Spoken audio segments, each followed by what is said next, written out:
Hello, everyone. Happy Saturday. Welcome to the fourth Saturday of the month, our science and technology call, specifically with Dr. Harmon and myself. We are going to take a deep dive into 4 of LifeWave's clinical studies. Now, if you're familiar with LifeWave, or maybe if you're a guest today, LifeWave as a company is a technology that David Schmidt, the inventor of the technology, the owner, CEO of our company, has created actually 20 years ago. And so over the last 20 years, he has invented a dozen different patches. And of course, each patch has a different purpose. Today, Dr. Harmon and I are going to take a deep dive into 4 clinical studies. Now, over the last 20 years, many doctors, scientists, labs, and researchers, including David, have done over 90 clinical studies, many double-blind, placebo, from independent labs, like I said, all over the globe. We are open in 81 countries. But we're just going to touch on 4 today. And Dr. Harmon has so graciously created these amazing slides, PowerPoints for you. And so after our research and dive into them, we have come up with this information that he has put on the slides. So we're going to go ahead and get started right away. Like I said, grab your notebooks, grab your pens. And Dr. Harmon, let's get started. All right. Thank you very much, Dr. Staci. I had the pleasure of meeting her in person last year in the shuttle going from Cancun to the Hilton Riviera Tulum on the LifeWave trip. And I got to feel her energy, her tenderness as she spoke about her daughter, and to meet her husband, Brent, and my wife, Carla, and I enjoyed that trip so much. And I would also like to thank her for reaching out 2 months ago. And she said, hey, we should do a webinar about some of these studies. I said, that's a great idea. And so we made a little pact, and it was her task to dig through the studies, print them, highlight them, send them back to me, what she thought were the key points that we needed to touch, and to put them in an understandable format. Not that we're so smart, it's technical, and we would be equally confused to listen to, somebody in your industry talk your industry. So before I get started, I do want to say a couple of things. One, this is intended for information only. Nothing that Dr. Staci and I will be talking about is intended to treat, recommend a treatment, diagnose, make an assessment, a protocol, or anything related to treating diseases or disorders. That is not what this is intended to do. And I would not recommend that this recording link be sent out to new people as a first exposure to LifeWave. There's a lot of information, and it may be overwhelming. You'll be able to have the recording. You can go back and listen to things, and it is our deepest desire. We want to give you an even greater conviction about how groundbreaking this technology is, and to get that. Once you have that, you'll want to go forth and achieve that goal that David Schmidt said, and that was to bring this technology into 1 billion homes. I want you to know that I'm committed to that goal. And once we reach that, we'll just move on to the next billion. That's what I think. All right, well, let's get started. We got 4 studies. Let's see. Dr. Staci, you'll need to give me screen sharing capability, please. You got it. Okay. All right. I love this first slide. What do you want to be when you get older? Younger. One of my goals my whole life since I was about 40 is that I have 2 main goals. I want to remember who I am when I'm old, and I don't want to be meeting a new person in my house every 15 minutes who happens to be my wife. And these patches go right along with that. Mm-hmm. LifeWave Research and Studies, Dr. Staci Hohwerger, Senior Presidential Director. Folks, you can't get any higher than that. And myself, Dr. John Harmon. I'm not at that senior presidential yet, but I am working on it. Today, we want to spark some new areas of the brain and have your brain secrete that stuff that it does when it's making new neurons. And we want you to look at these things a little bit different, a little bit deeper. We're talking about the first study I'm talking about has to do with the X39. We call it stem cell activation patch. But the study and the effect of the patch has everything to do with the actual peptide known as the GHK copper peptide. So I'm calling it the GHK copper peptide study. The research here, you can go back and read these. I'm not going to read them right now for time's sake.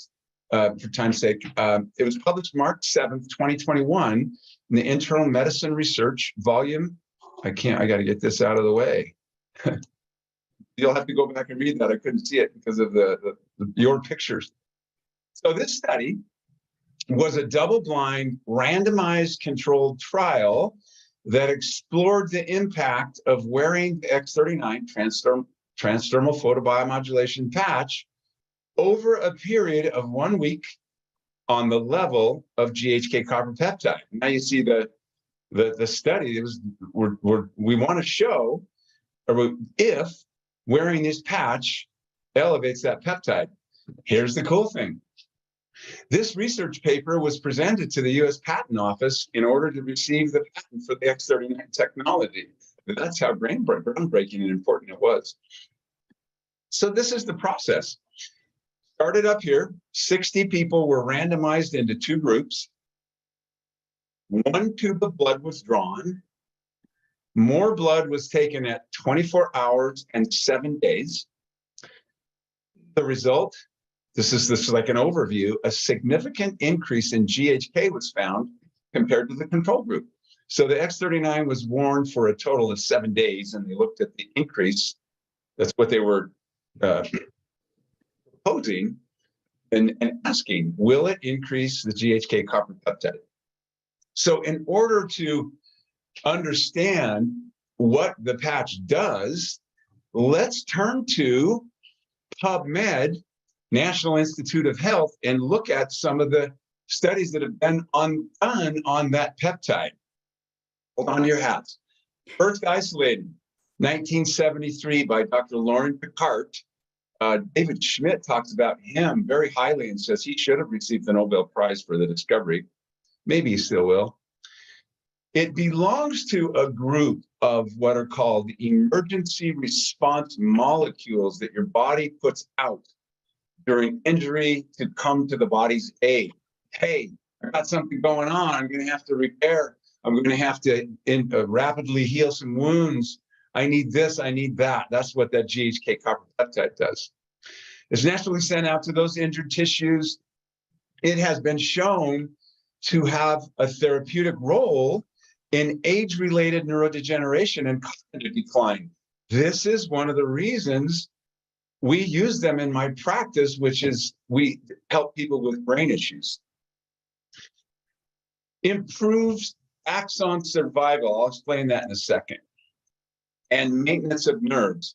We've heard testimonials of people who get great benefit when they have neuropathy, diabetic neuropathy, and other issues going on with nerves. And the axon is the big long part of the nerve, and it helps maintain those and maintains the nerves. Let's see, is my screen frozen? No, okay.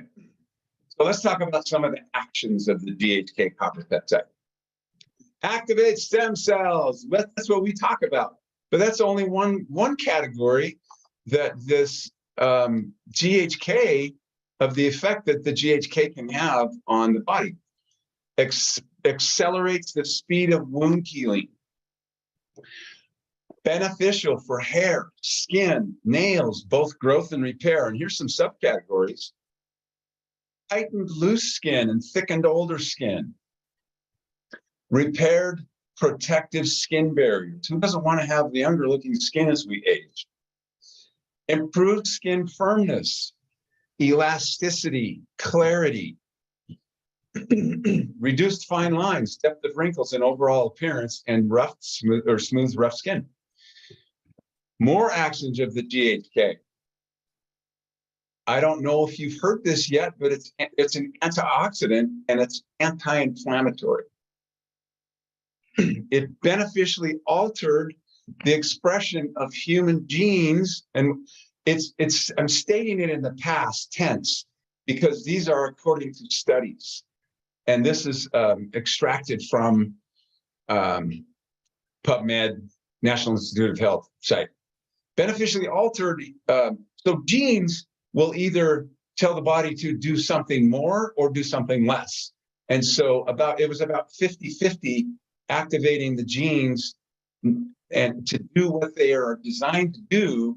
Some of them go up and some of them go down. Induced strong anti-anxiety, anti-aggression, and anti-pain activity within 12 minutes in a study of rats. This is why people in my practice say, wow, I just feel calmer, or this pain went away. Alleviated neuronal apoptosis and intracerebral hemorrhage. Let me explain that. If you have a head injury, you get hit in the head, and you'll have swelling or hemorrhage, bleeding inside of the brain.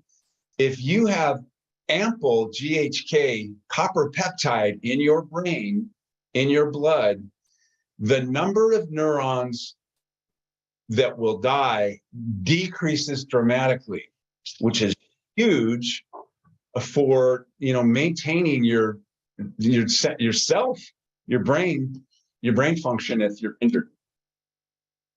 More actions. It's been implicated in the resetting of 4,192 genes to a younger, healthier state. We talk about that all the time. It resets, you'd be safe to say, about 4,200 genes to a younger, healthier state. It is the #1 bioactive compound recommended for the treatment of COPD. I want to make sure everybody knows this is according to research.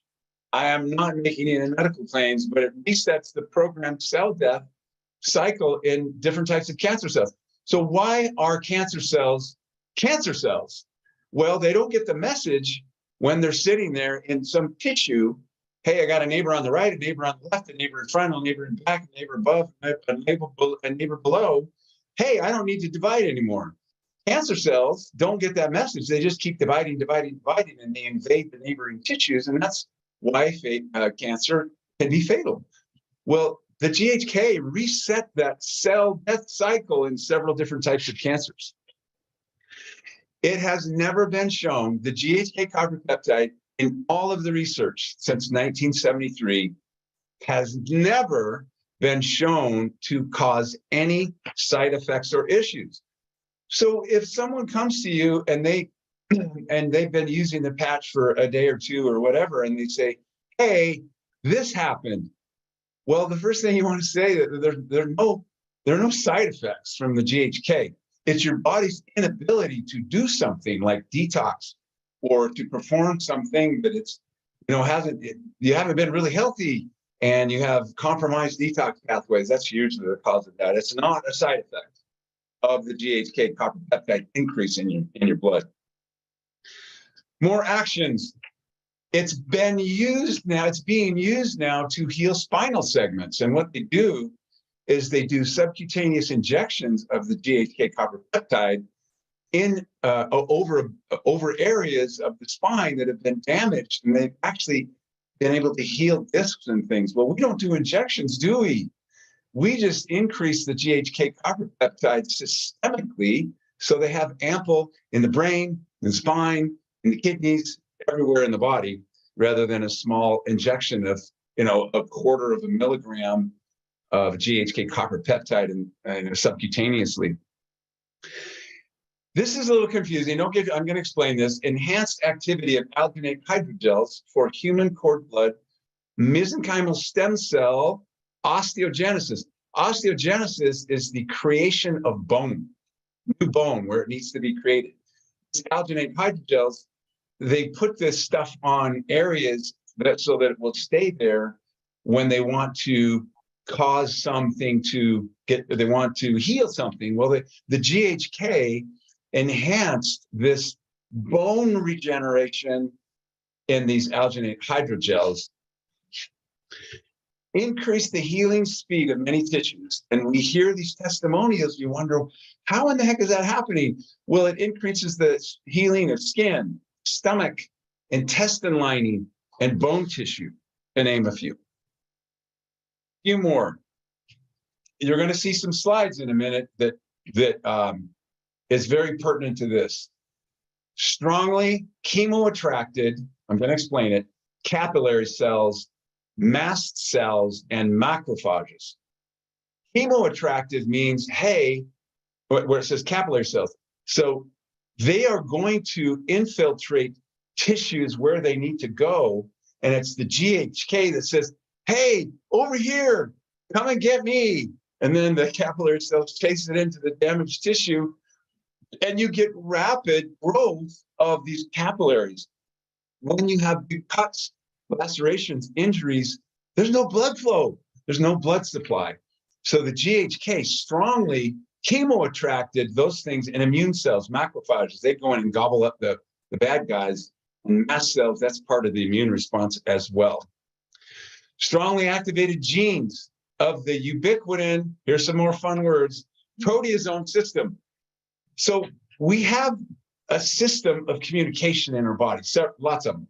One of them is to send out some kind of a chemical, a signaling molecule, kind of like the GHK, but it only needs to turn something on and stop. It can't keep doing the thing that the body's telling it, that your body's trying to tell those whatever it's doing, and so it has to be cleaned up. The ubiquitin proteasome system is used for cell cleansing. So you think about that, cleaning up stuff that we don't need anymore, how that can also promote good health. Here's a biggie. When someone says, hey, I had stem cell injections and they didn't work. And when you know that stem cells are attracted to inflammation like a moth to a light, but if the inflammation is too great, it's more like a moth to a flame and they die. This is why the doctor has to say, hey, they might not work. It's because of the inflammation that they wouldn't work. Here's why they can't give you cortisone. Cortisone has anti-regeneration properties. So they're not going to give you cortisone to cut down the inflammation. This is why it's so great with the Aeon and the X39, because the Aeon reduces the inflammation naturally without cortisone, but the GHK helps block the regenerative effects of cortisone. Last two biggies, especially for me, not that I'm special, but I've had huge changes in heart health. Reduced fibrinogen synthesis. Folks, fibrinogen levels are the top predictor of cardiovascular disease. What else?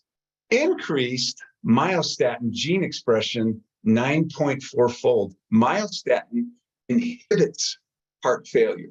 So now you know the bigger, deeper story on the GHK. Here's a couple of things. If you go to PubMed, you're going to see right here, it says 124 results. There are 13 pages of studies about the GHK. Here's one of them. This has to do with the rapid infiltration and the chemo attraction of the GHK, promoting cell proliferation and angiogenesis. That's creation of new blood vessels. Regenerative and protective actions of the GHK peptide in light of the new gene dating. Go in and read this stuff.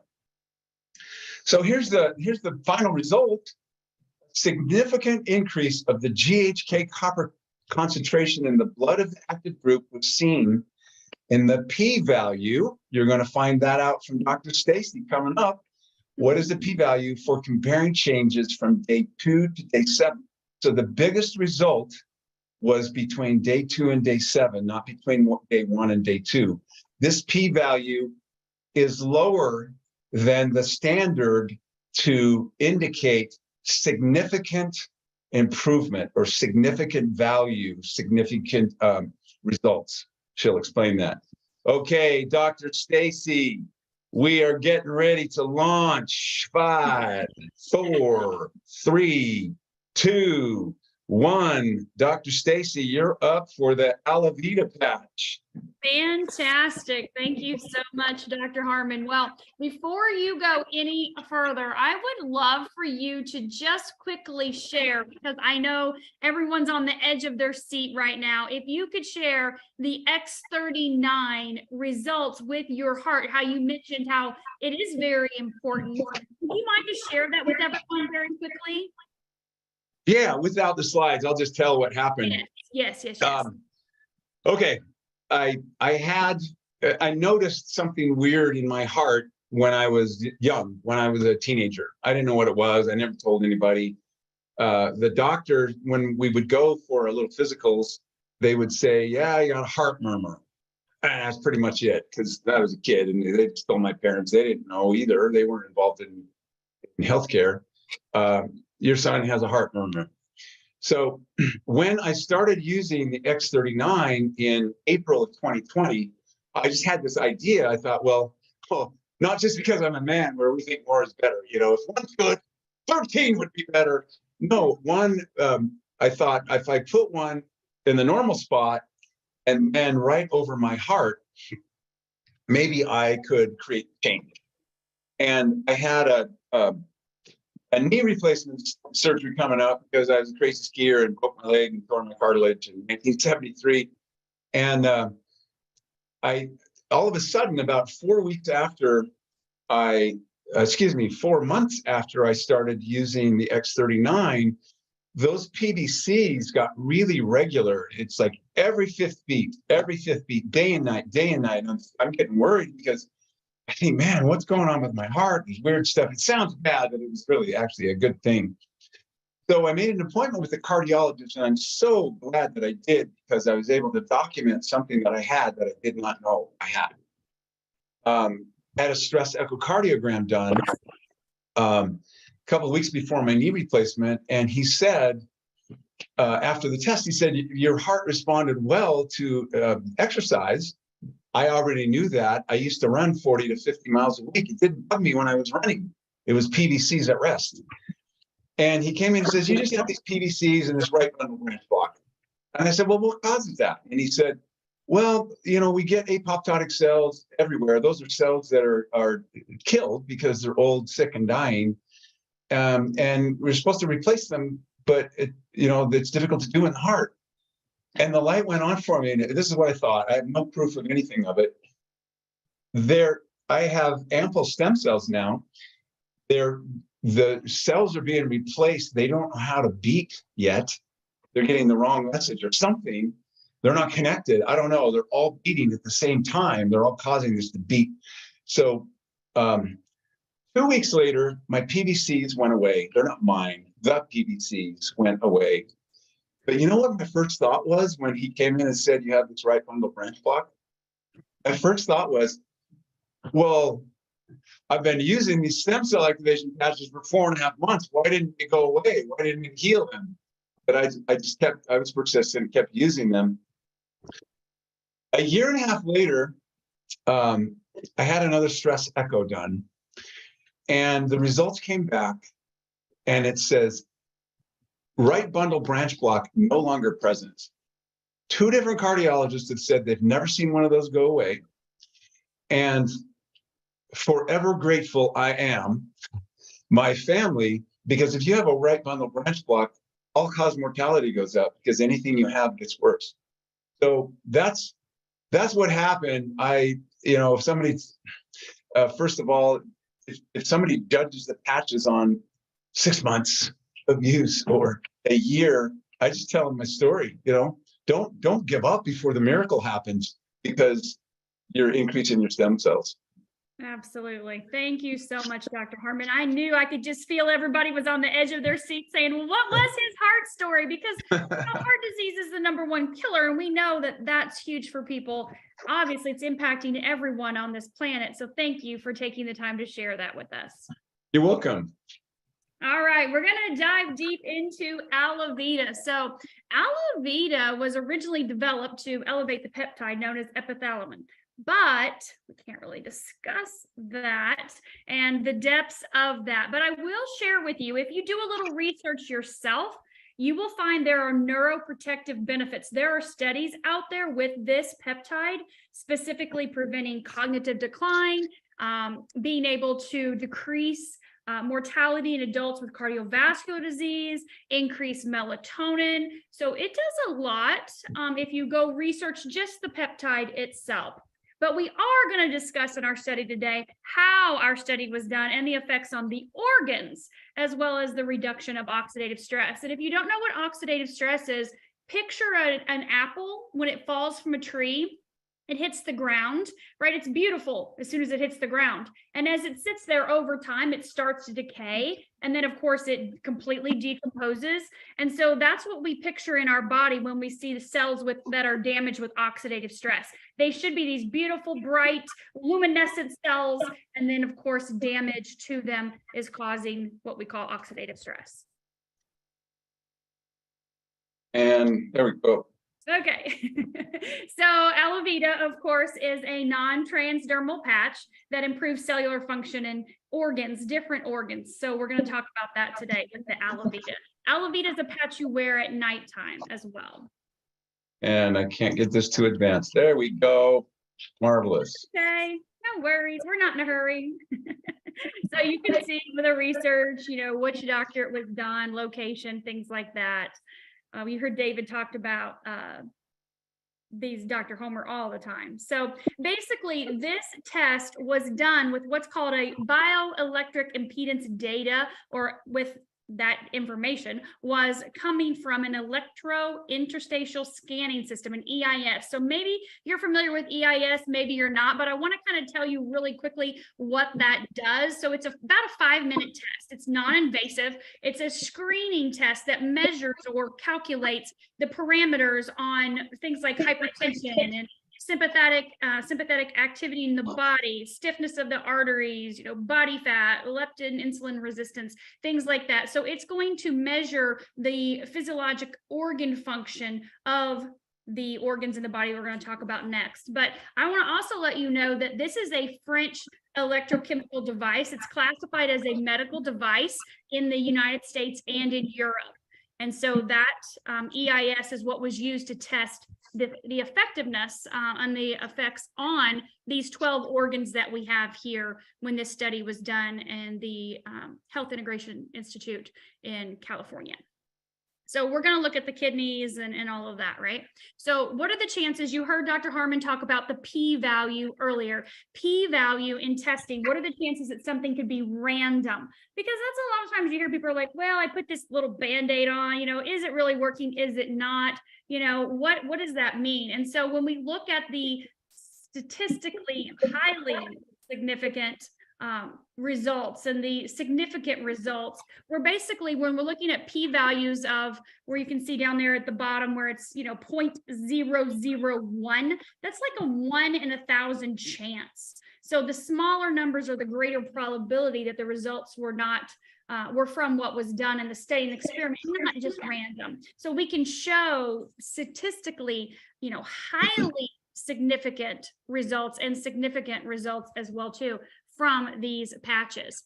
And so when you look at the frontal lobes, adrenal glands, the liver, the hypothalamus, pituitary, thyroid, you all have these parts in your body, correct? We normally talk about this as your part of your endocrine system, obviously your organs. So the test was performed baseline for these participants. They wore them. I really want you to pay attention to this part because I've heard David talk about this when he does deep dives into Alavida as well too. Alavida in this study was done 5 nights. So Monday, Tuesday, Wednesday, Thursday, Friday, and then take it off on Saturday. Don't use it on Saturday and Sunday. So they wore the patch 5 out of 7 nights per week for a 30-day period. Okay.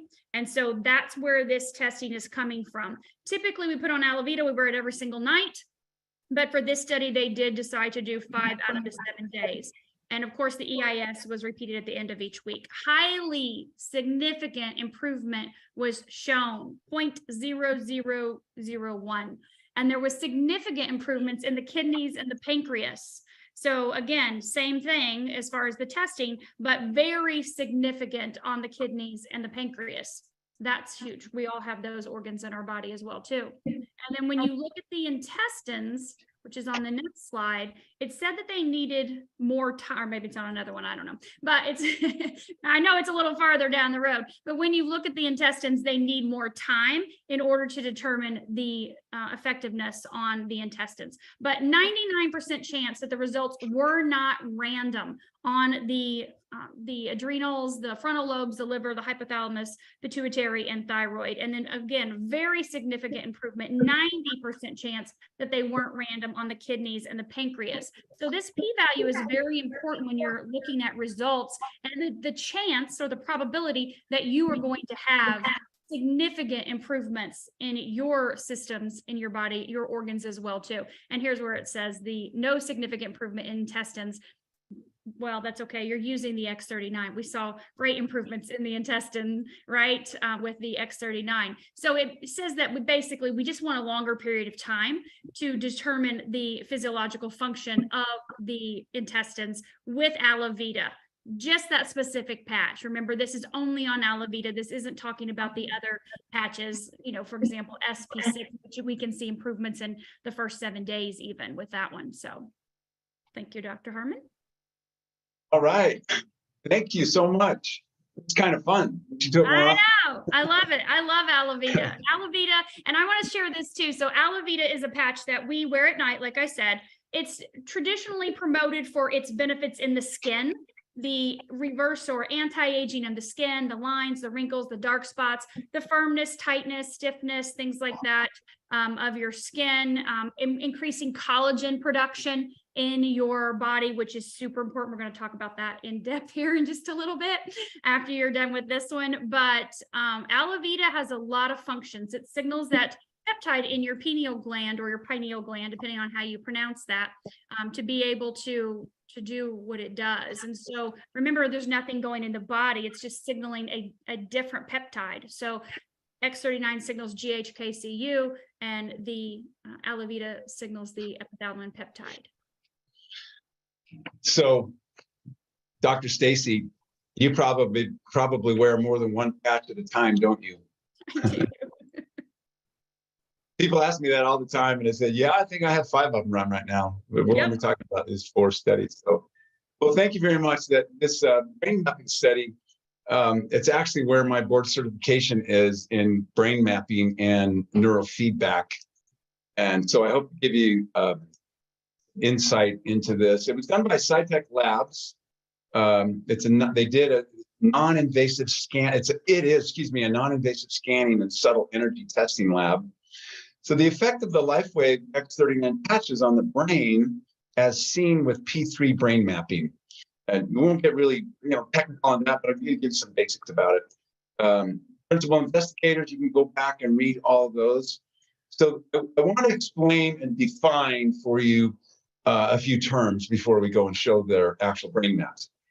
EEG coherence, electroencephalogram coherence. It's a measure of the synchronization of signals between 2 sites and may be interpreted as an expression of their functional interaction. How are they communicating and sending these electrical messages back and forth? Coherence quantifies the degree of the interaction or communication and shared information between brain sites. Here's coherence.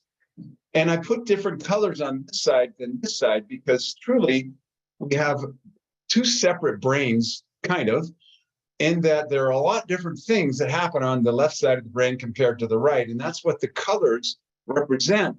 But we have this communication back and forth, coordinating with both sides of the brain. Normal coherence is when there's a normal amount of traffic going back and forth.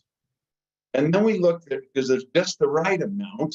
And then we look at this, more of an explanation, when brain sites are not functioning in an efficient interdependent fashion, they have too much crosstalk, they are overly connected and locked together. That's hypercoherence. So here's I show, got the same thing going on the left as the right. It's not supposed to happen that way. Hypercoherence is too much. There's too much crosstalk. It's like a jammed up freeway during rush hour. Nobody goes anywhere. So everything gets slowed in the brain when there's too much. Hypocoherence is when it's called poor inter-site interaction, and it's an indication of diminished cognitive efficiency.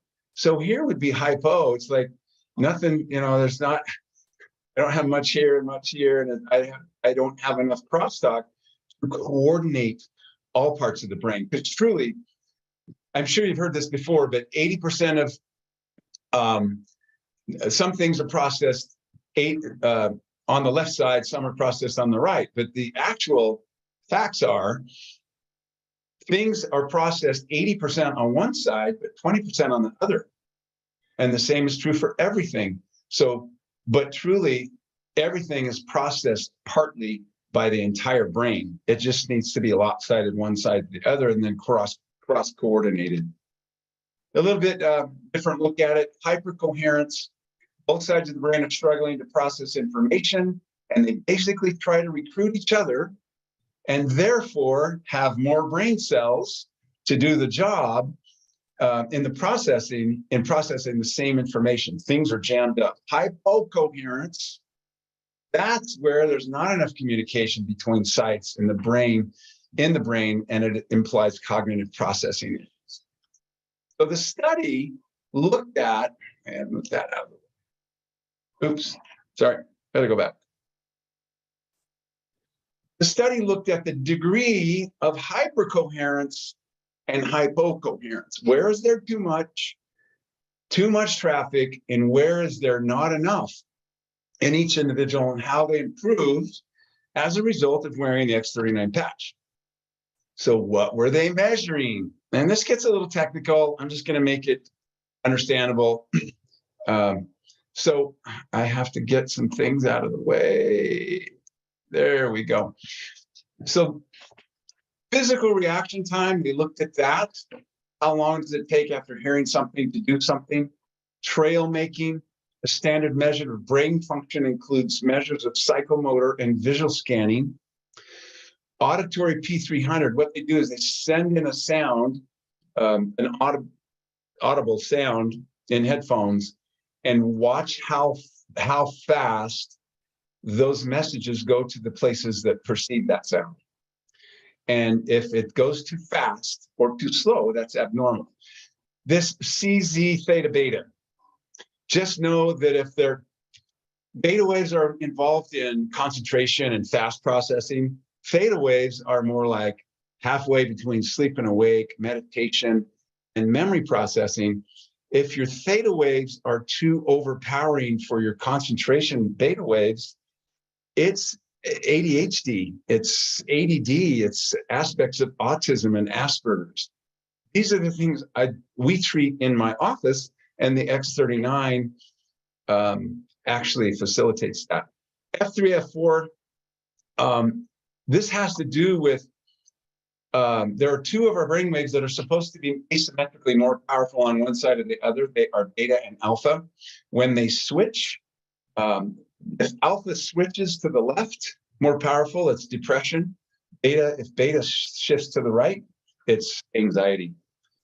Now let's get this thing around. Okay, so that's good enough for that. Hopefully that was understandable. Let's look at some results. So here's what the brain map looks like. And all right, so the red is areas of hypercoherence, overactive brain. I can't focus, I can't process stuff. Everything's all jammed up. Blue is hypocoherence. Green is good, good, green, yellow, good. You see, from session 1 to session 2, look what happened. It wasn't a straight line to get to session, the third EEG. It actually kind of overcompensated, and then had some hypocoherence. So this is why it's important to set someone's expectations correctly. As your brain goes through shifts, and we see this in my office every day, where on your way to something good, something kind of goes a little under functioning, but then it goes back. And that's what the researchers stated at the end of the study. Here's another one. This brain is way overactive. Almost the entire brain was in hypercoherence. But the halfway mark, he just had it in the frontal lobes.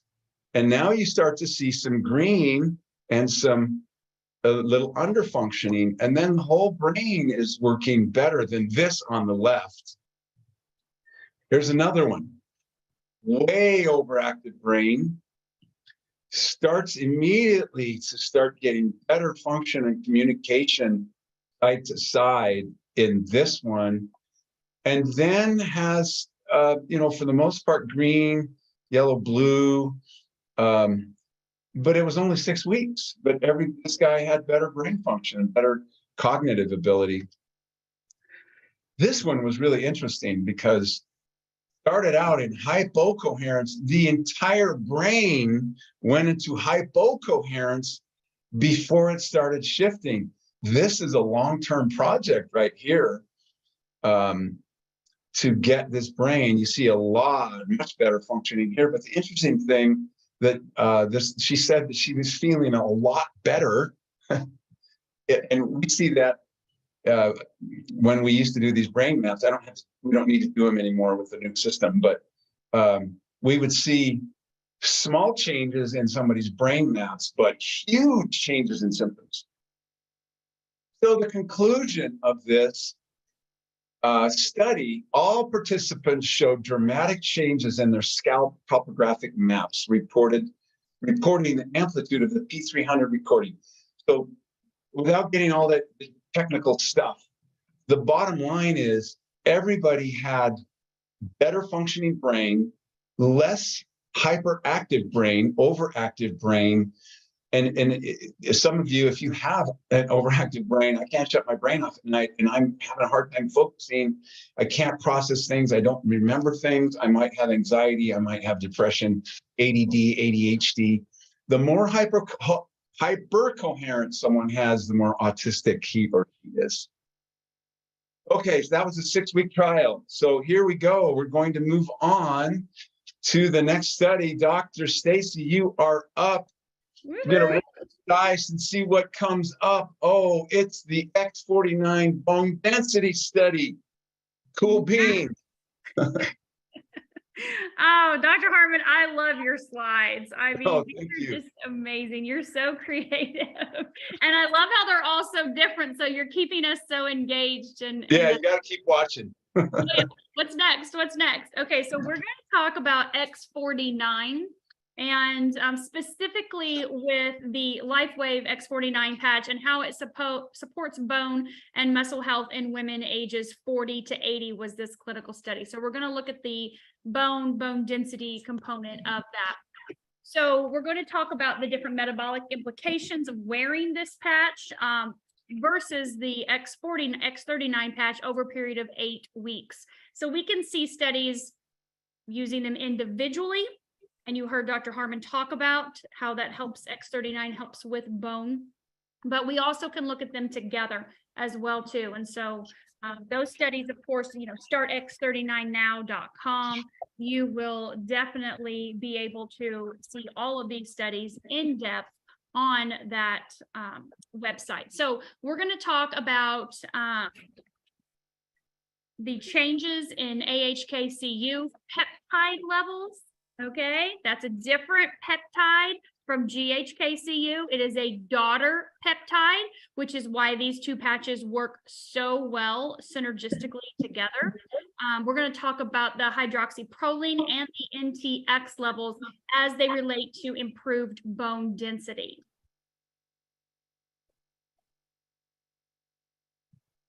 So in order to understand this process, we must first understand what collagen is and what holds it together and what NTX and AHKCUR. So collagen is like the glue that holds your body together. Basically, we know that you have plenty of collagen up until about age 18 to 20-ish, and then we start to see that decrease in the collagen production in your body. So unless you're doing something to help increase your collagen production, then you're going to find that things are going to start to break down. But we're going to specifically look at these amino acids. So we're going to look at glycine, which is on the top left. It's an amino acid. It acts as a neurotransmitter.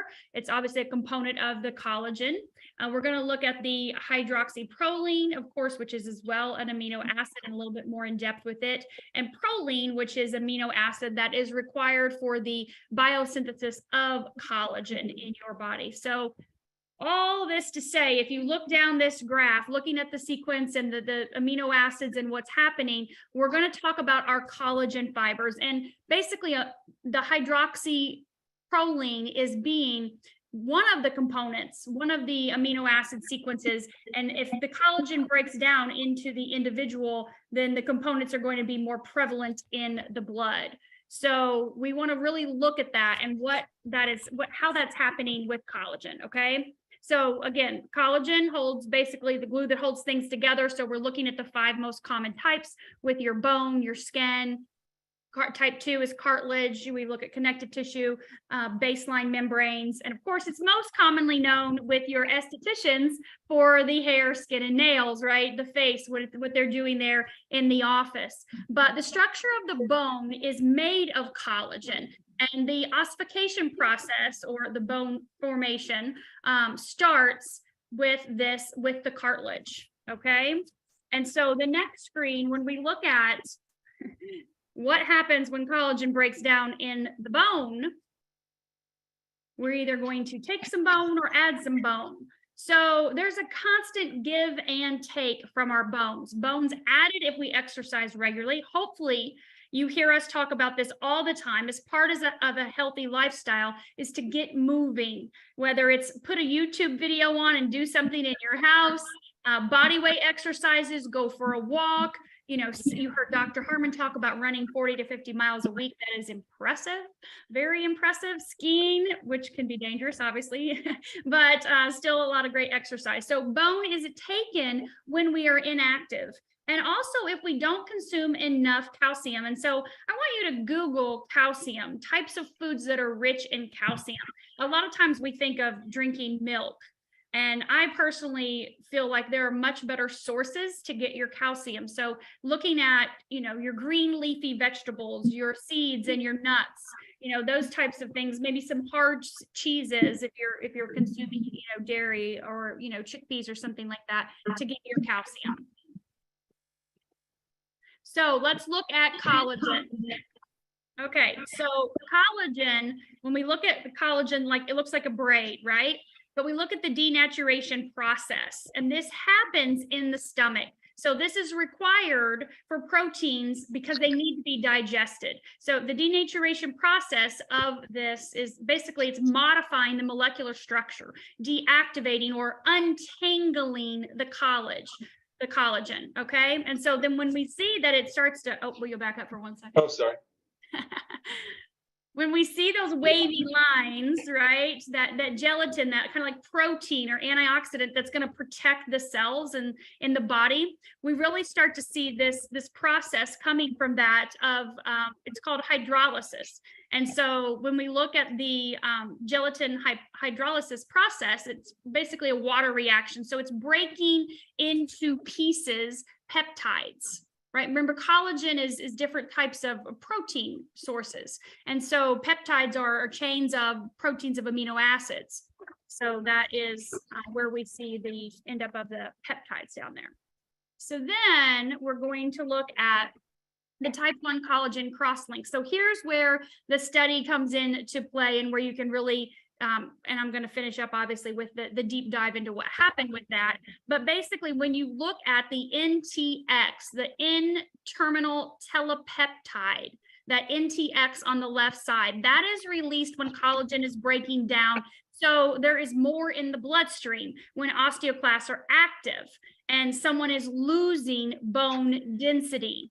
So that may be like way over your head, it may be a lot, or it may make perfect sense. But basically, the NTX is going to connect to strands of collagen. You saw the strands of collagen, right? When the collagen is destroyed, there'll be more of this in the blood.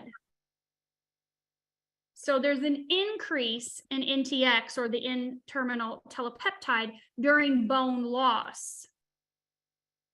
And so then there's this buildup phase. There's a decrease in AHK-Cu copper peptide. So why is there less of the AHK-Cu? Well, because it's needed in the process of building bone. So the blood levels of the hydroxyproline goes up when bone is being lost. This study was done by measuring the blood, correct? So we can see that. And so in the study, the levels of the hydroxyproline went down. So we're always in a constant state of change in our body. That's a given. At any second, right? There are trillions of things happening. So when you look at AHK-Cu, there's less AHK-Cu peptide in the blood during the osteoblastic activity. So osteoblastic activity is where the cell secretes a matrix for bone formation.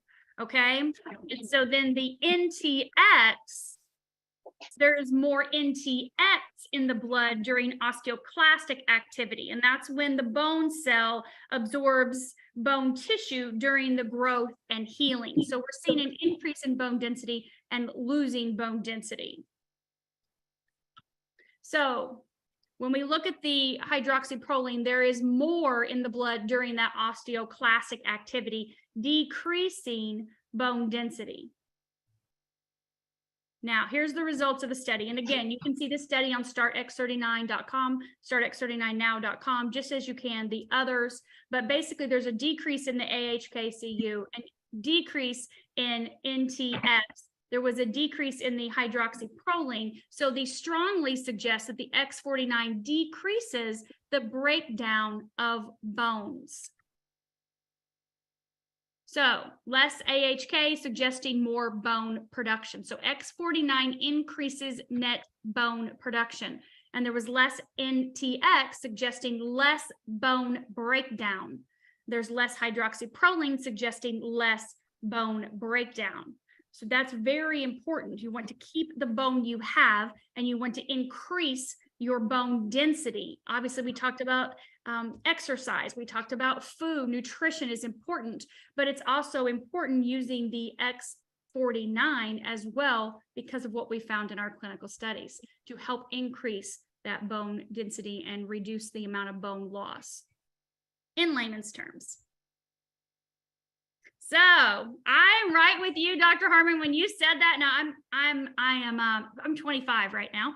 I'm actually 48, but since I was young, I have always said that I am going to live to be at least 150, 200 years old, and I am never going to age, and I'm going to feel amazing. I've said this my whole life, and even here recently in the last 3 to 5 years, people always joke, because I always say I'm 22. Oh, I'm turning 23 next year. Oh, I'm going to be 25 forever. And then of course LifeWave enters my life 2 years ago, and I'm like, see, I told you I'd be 25 forever.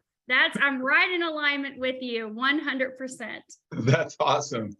And man, I just want to thank you for reaching out a couple of months ago and being able to present this information together, because Dr. Staci and I had a discussion about this, and we truly believe that a rising tide raises all ships, and a better educated group of branding partners, we are going to present ourselves better to the public and stay away from diagnosing or treating, pretending to treat things. We will keep that in perspective and keep out of the FDA's, list. I almost said the S word list. But you don't want to do that. And so we try to help people understand how they work and what we can say, what we shouldn't say. And I'm really glad that everybody tuned in today. It was good to be back. I haven't been on one of these for a long time. And so we'll see on the next go around and go forth with this deeper conviction. We hope that's been our intention in David Schmidt's goal of 1 billion homes. Absolutely. See you next time. Dr. Harmon, I wanted to say also, you haven't been on here in a little bit, but when I got started 2 years ago, I watched every single thing you did. I read everything, every slide. I was the one screenshotting my phone of every single slide you had.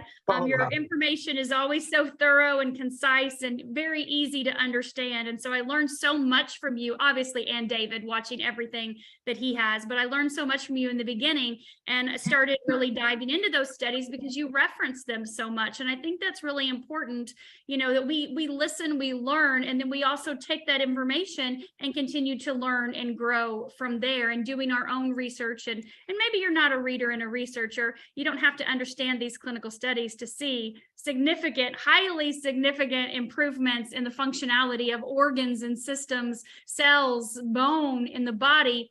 It's just showing that we actually have products that are doing something pretty significant in the body, making a difference in how people feel their quality of life. And that's really what we're here for, is to make sure that we're helping people, adding value to their life. So you definitely have added so much value to my life, Dr. Harmon. I'm so grateful for you saying yes. I know you're so busy in your practice, and you have so many people that you're helping to take care of with these amazing patches and what you do, so many different things in your practice. So thank you for taking time out today over the last 2 months to go over these studies with me and to create those slides for everyone, because we're so grateful. We had over 400 people on here today at one time when I looked down, and they're already, of course, asking for the recording. How fast can they get it? Yeah. So we'll have that up right away. Well, thank you so much for your kind words. It was a lot of fun. And I learned whenever I do a slide presentation or prepare the slides, I have to understand it well enough in order to get it into a presentation form. So it helps me as too. That's my payoff. Mm-hmm. And the other payoff is everybody has correct information. So yes. Yeah, thank you for reaching out. Absolutely. Thank you. Thank you. Well, I'm going to stop our recording now because I do have an announcement to make here real quickly. But thank you again, Dr. Harmon, for partnering with me on this today. Absolutely.